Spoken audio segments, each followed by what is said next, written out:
Alright everyone, welcome back to the channel. This is Travis with Poised RC. Let's talk about big bores.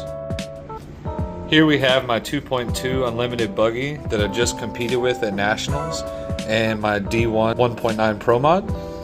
This one is utilizing Traxxas 2662s with the Deluxe Compact caps.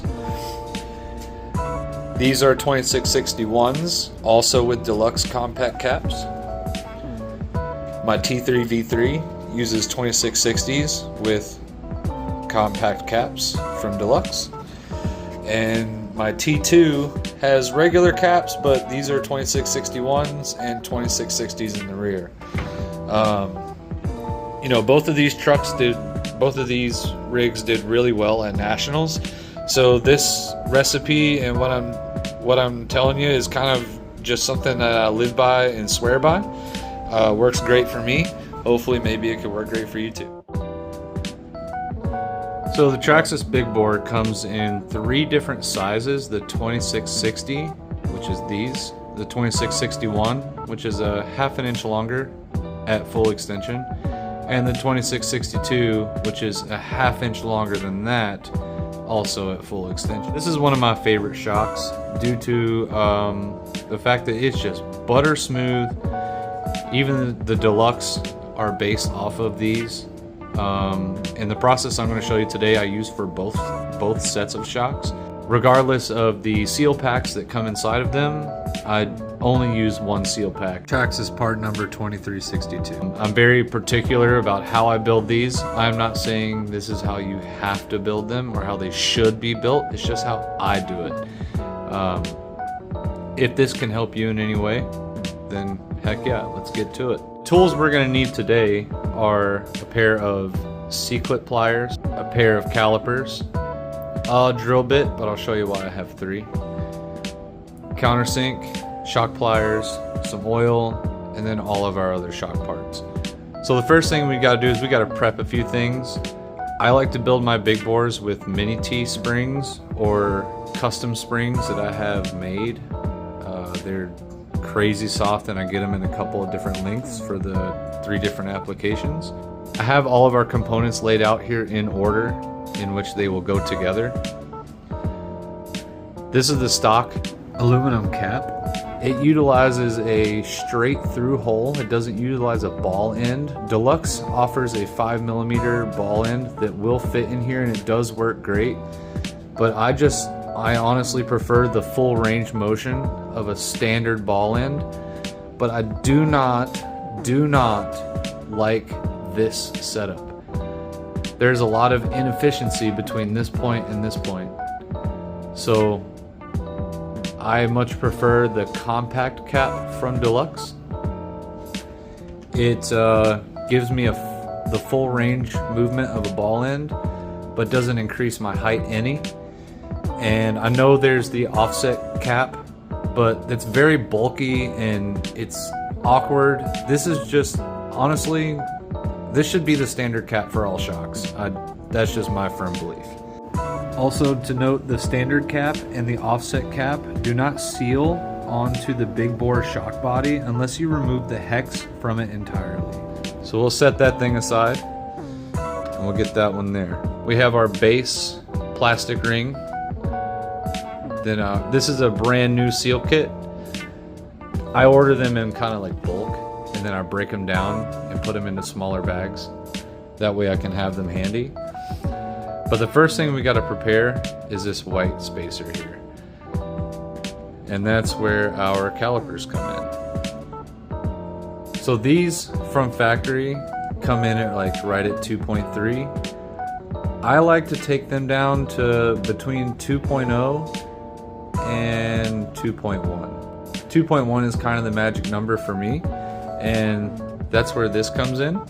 There's just some 400 grit sandpaper right here, and it's backed with just a piece of thick Lexan for a nice hard flat surface.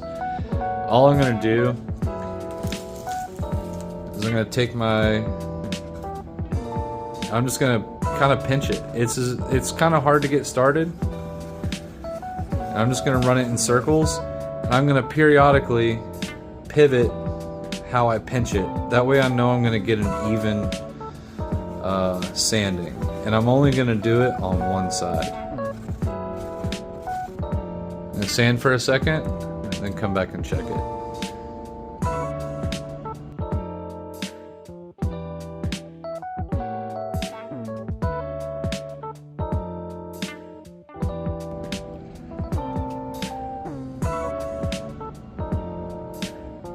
Yeah, 2.07, that's close enough. I can live with that.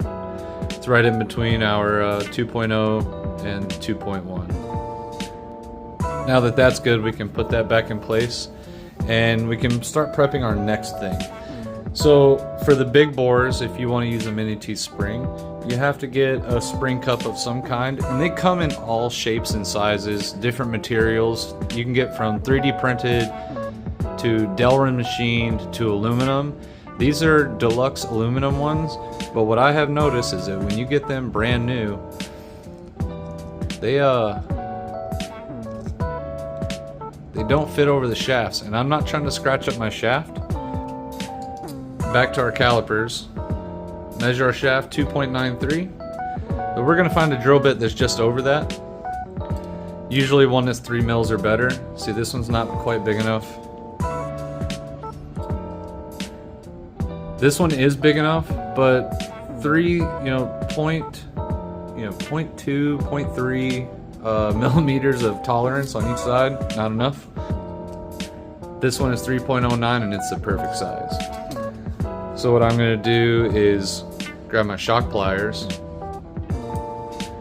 hold it nice and steady, chuck this in a drill bit, and just drill that out real quick.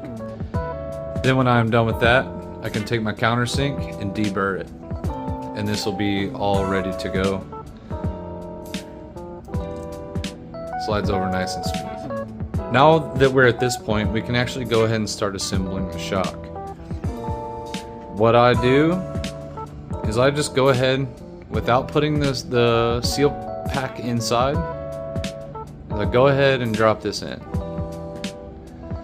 And then I'm gonna build the spring pack on the shaft. The first thing that goes in is this really thin plastic spacer.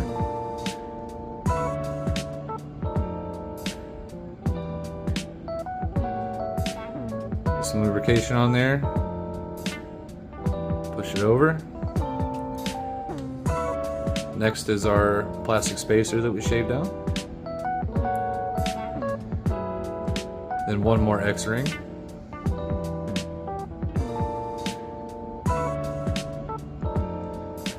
Finally, our compression cap. When we put our C-clip in with our C-clip pliers, this is going to compress all of that together and create a nice seal that's not too tight on the shaft, and it's going to allow it to move buttery smooth. You'll see when we get it all put together. So these snap rings are very small, and you need some special pliers. Well, I didn't have the special pliers, so these are some Harbor Freight Icon snap ring pliers, and I had to grind the tips down a little bit so that they would fit into the snap ring holes. We're just going to squeeze that together.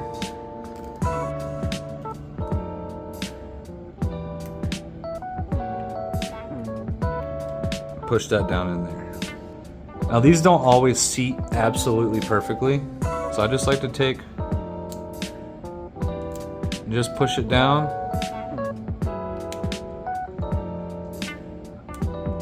All the way around, make sure it's all the way in place. So getting those C-clips in there can be a bit of a pain and a little bit of a chore, but once you get them in there, there's a little bit of resistance, but not a lot. It should feel really, really, really good.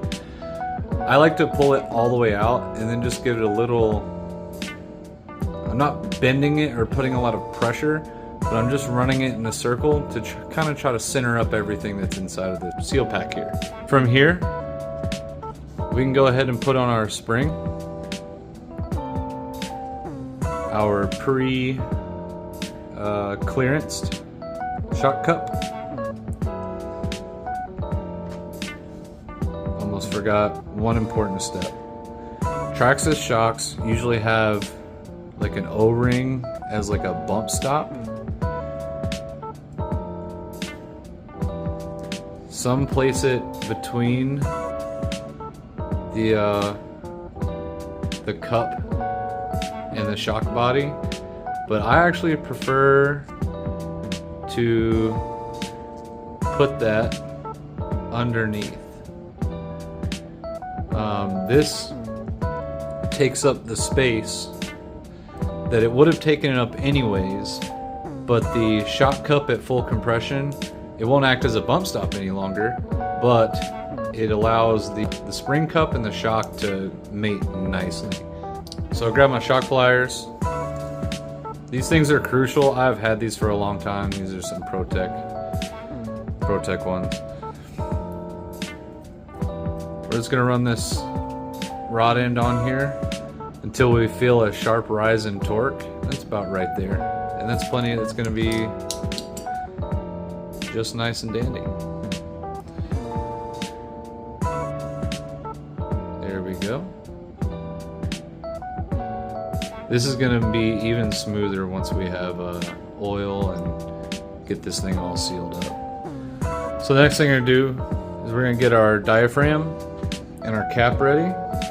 Get our shock oil. This is just for example. I never use this stuff. I generally will myself will take these the pistons here and I will drill them out to 1/16 on each side and then use 80 weight fluid. I feel like it gives me better consistency overall. It still moves nice and free without being overly slow, but this is just because it's what I got handy. So I'm gonna put some oil in there, slowly cycling it, and you can see those bubbles coming up. We want to get all those air bubbles out.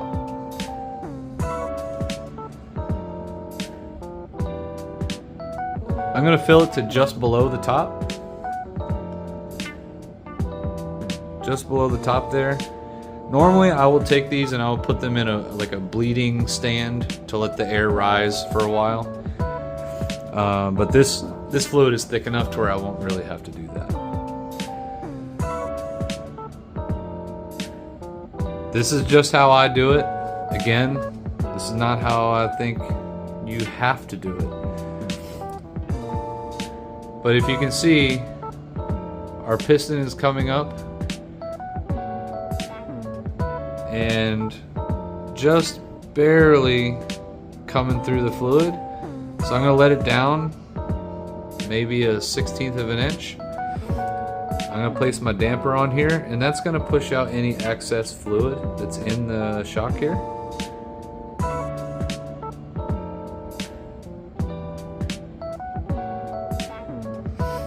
Now my spring is gonna suck the diaphragm down as it extends. And that's gonna make it nice and easy for us to put on our shock cap without having any air inside of our shock.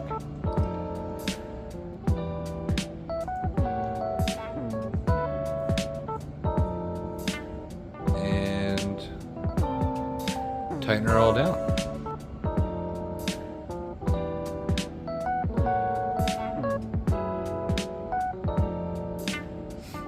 Now a good indicator that your shock is good is you won't hear any kind of like squishing, because if air was in here, it would be up at the top the way I have it oriented.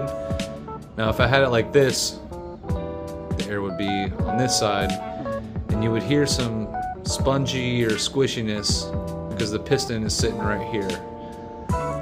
You would hear some sponginess or squishiness if there were air, or if it's this way, you would get it at the top of the stroke. But everything feels good. I don't feel any, because you can you can definitely feel it when there's air in it. You can feel that it has air inside of it because it kind of makes some squishy noises and it feels very spongy at the top. But there you can see the shock cup running nice and flat at full compression. Oh, that's nice. If the spring wasn't there, it's not going to extend on its own. The spring is what pushes it out. That's also what happens when you're climbing, is if you have springs, you take gravity out of the equation. I don't care what link geometry you think you have, your link geometry is not going to overpower spring tension. So when you go vertically and you take gravity out of the equation, because when it's flat, gravity is pushing it down on the truck. But once you go vertical, your spring is going to unload. No geometry, don't let anyone tell you that geometry is going to stop spring pressure. This is the softest spring that you can get. I have these custom made for myself, and even these extend no matter what you do. There's no magic geometry in the world that's going to make these stay compressed when you're vertical. But this is a built, ready to go Traxxas 2660. It's ready to go into any T3 build, an OG T2 build, your buddy's build. These are amazing shocks. I like them for their efficiency. When I say efficiency, I mean their distance from hole to hole versus their total stroke. I prefer a shock that will compress as much as it physically can without having wasted space. That's that long rod end that I was telling you about. This is because I like to keep my stuff compact, just overall in general. Again, this is not how you have to build. I'm not saying this is the way to build. It's just how I build. It's my preferred method, and hopefully maybe help set your shocks up for the best performance that you can get out of your truck. Anyways, thanks for watching. This is my Dirty